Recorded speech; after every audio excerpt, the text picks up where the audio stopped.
Hey YouTube, this is a video review of how to wire up the Sony XAV-AX5000.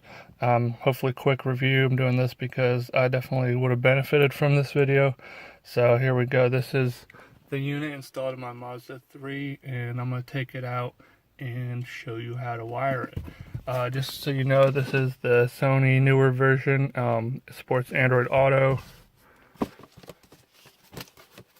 and Apple CarPlay, so that's why I bought it. Alright, so this is the wiring harness. This part will plug directly into your stock plug in the back of your unit, and this plug actually is for the steering wheel controls. You'll probably need an adapter. This is it. I have the RP4 MZ11 specifically for Mazda. Depending on what car you have, you'll just get the same unit, but the Mazda 11 stands for 2011 Mazda 3.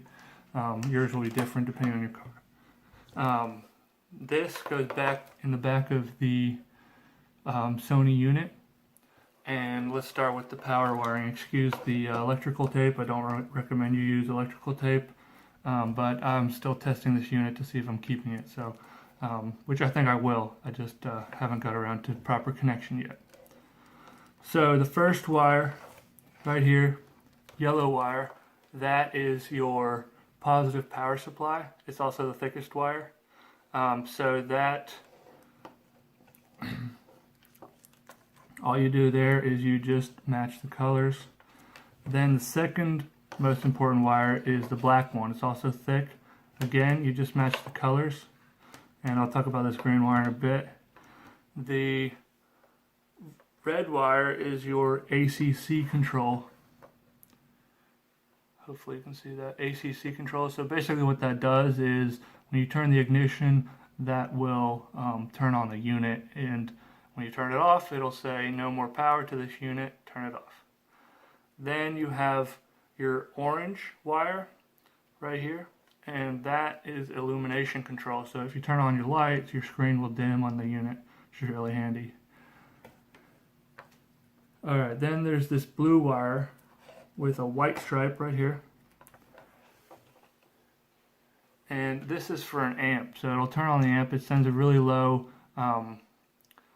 amperage across here. So it'll also prevent, so if your car gets turned off, it'll prevent no current flow through here, and it'll prevent the battery from draining, which is handy, especially if you have an amp for a subwoofer or whatever. So this long green wire, that's for your parking brake. So if you have Android Auto or Apple CarPlay running, they won't allow you to do certain functions unless the parking brake is activated. So what you should do is you should wire this to your parking brake, and then it should work as normal. If you find that such safety features are more frustrating and not exactly contributing to your safety, one alternative is to just ground it with the black wires. I'm not saying that's a good idea, but maybe for some people it is. And then the final wires are here. You can see there's a combination. They're basically paired, and you can see you have white. These are all the speaker wires, by the way.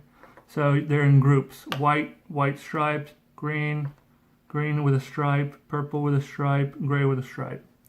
So just so that you know that all of the solid wires are going to be positive, and all the striped ones are negative. So you should be able to just match the colors, but just in case you want to know, the white combination is going to be the driver's front side, the gray is going to be passenger's front, and the green is going to be driver's rear, and the purple is going to be passenger rear. Another thing to note is that mine were connected with RCA cables that you can connect directly into the back of your unit. However, for my particular setup, that bypasses the amps, the built-in amplifiers, so it worked. It was just extremely quiet. So for my setup, unless you have an amp after that, you're going to want to utilize the amp within the radio, and then you'll have to cut off the RCA cables and basically just match the colors.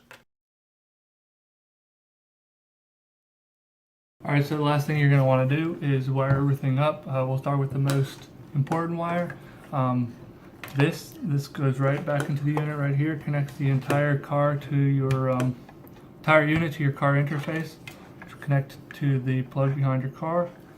The second most important one is this. This is your antenna wire, and this part goes behind your car. The blue wire, frankly, don't know what it's for. I think it's for more advanced radios, something that's not applicable to me. So here you go. Then your steering wheel control interface, if you bought one, this is mine right here.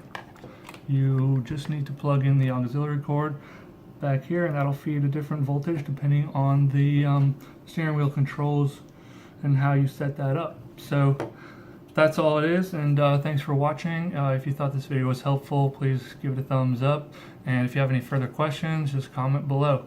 Thank you.